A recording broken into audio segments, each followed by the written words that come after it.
Yo, what is up? So today I want to talk about imposter syndrome. So I was listening to Radio 4 the other day, as I often do, and they had a gentleman by the name of Sir Bradley Wiggins talking about imposter syndrome. And he said he struggled with it because when he went to get his knighthood from the Queen, he couldn't do it with the other Olympic athletes because he had racing commitments. So instead, he went with some servicemen and women who were getting, some sort of medals for their service in the armed forces. And they all had, arms missing and legs missing, all this kind of stuff.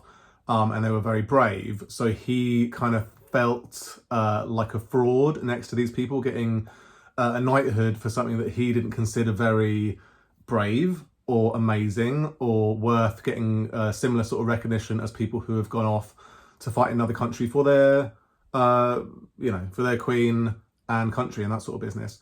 So he was saying he went to see a psychiatrist to help him with this. I think it was the same one that helped Ronnie O'Sullivan with his mental health issues because obviously he is like one of the greatest snooker players of all time, arguably the greatest.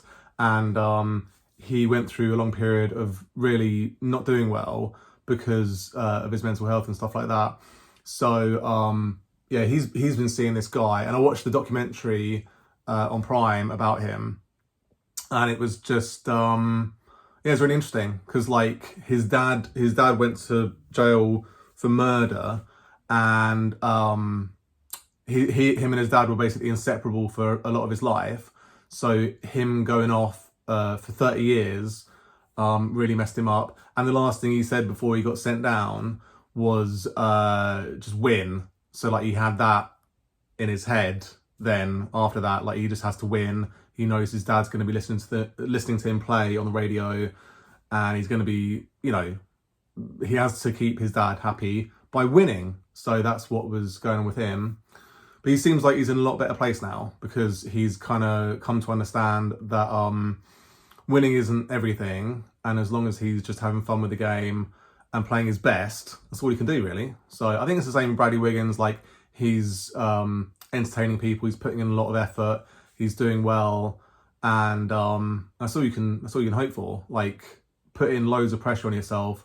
Like I'm not good enough compared to these people. Like it's just not cool. So I think a lot of people feel it. I think a lot of parents feel it, like they're not qualified to be parents. I kind of feel like I don't know what I'm doing a lot of the time. And, I don't feel like I've got a good enough physique. Like I've been noticing it recently where people are like gawping at me as I go past them. Because I run to and from the gym when I'm in the office. I go to the gym in my lunch break. So I put on my gym stuff, like my vest and shorts, and just run over to the gym and back. And during that run to the gym the other day, I went past these two teenage boys, and they were just like, staring at me hardcore as I went past them. And I don't know, I noticed it at the gym the other day as well. Like there was a gentleman with crutches, and there was talking to another guy, just a generic dude, and I had my headphones in, so like I walked past them as I was going to the next machine, and they just absolutely stared at me, and I sort of heard over the music something like, "Who's this guy?" Like I don't know, it was a weird comment, but I think it was the comment was supposed to be something along the lines of like, "Look how big he is," or whatever. So I just don't see it. I think because I got sort of body dysmorphia, I don't really see myself as other people do, perhaps. A lot of the time, I do sometimes, but it's difficult because you just don't see yourself as other people see you. Like Bradley Wiggins doesn't see himself as this amazing athlete. Ronnie O'Sullivan doesn't see himself as this amazing snooker player. The service people that went off to fight for their country don't see themselves as being brave, presumably. So who knows? But yeah. I always wear a vest when I go to the gym. I don't understand the sort of prevalence of wearing pump covers to the gym, like wearing a hoodie or whatever. And like, I wear shorts as well. I don't understand wearing tracksuit bottoms. I feel like I want to be fully unencumbered and just be able to do what I need to do at the gym and not have anything holding me back. And I don't really feel like I need to cover anything up. I suppose you just do whatever you want to do, but I don't understand that mentality at all. But yeah, I think it's there's always like training at work about imposter syndrome, and some of the guys were asking like, what does it mean? And I think it is still like not massively understood, you know, but I think it's becoming more common to talk about. So yeah, I suppose it's difficult because like I haven't trained today. Like I'm feeling a bit weird today because I don't know, I think maybe it was something I ate yesterday. I'm just feeling a bit like we had steak pie, and I think it was just a bit too stodgy for my system to take. And I think with the cold weather and stuff like that, it's kind of doesn't take much for my body to be like, this isn't good. So I've basically like downed a whole Lucozade Sport to kind of get me a bit pepped up, because I was just feeling really tired because yeah, my body wasn't happy with it. But yeah, I think overall the training's going well. I feel like everything is looking pretty good, and I'm lean and I'm not weighing myself all the time. Like I went through a period of weighing myself every day to make sure that I wasn't creeping up towards 90 kilos, because I was enjoying being at 87 and I don't even know what I am at the moment. So it's strange. I've been doing arm training as well, because for a long time I just wasn't really doing arms that much because I felt like other areas needed work.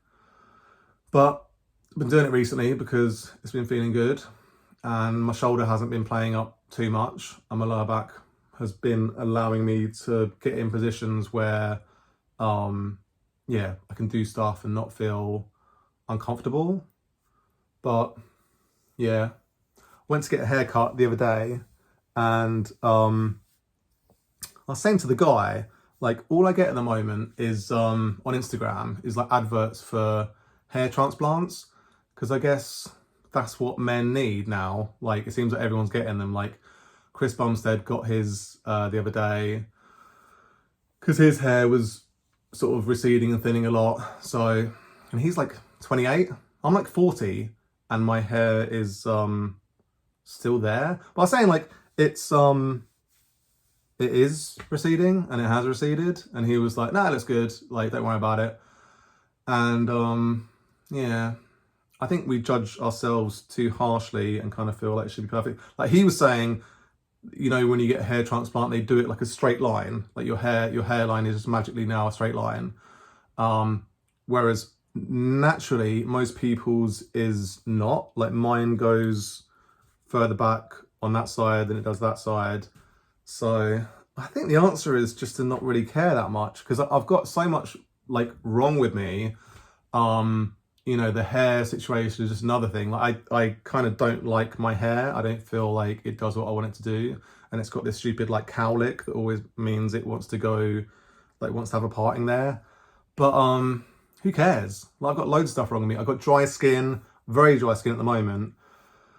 Yeah, asymmetrical body, obviously. Like my left side is just totally not as good as my right side. Like my eyesight in my left eye is not as good as my right side.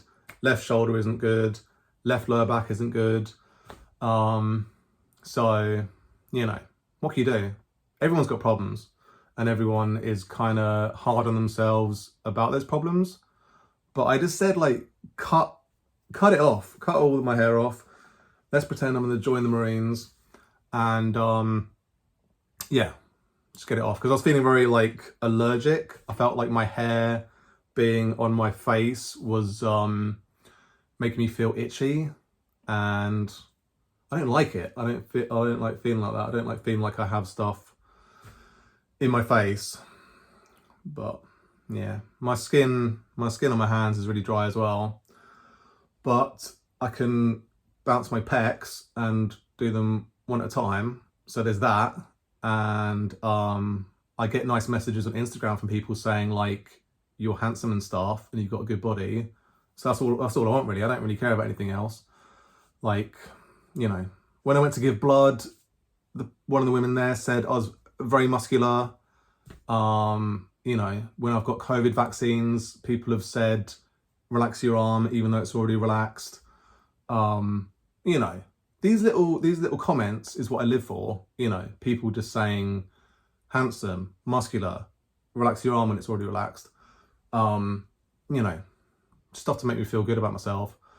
But yeah, you still feel bad, because I feel like I've got, my legs aren't good enough and my chest isn't good enough, and you know, I could be leaner. Like, what's that about? I'm pretty lean. But them's the breaks. What can you do? Yeah.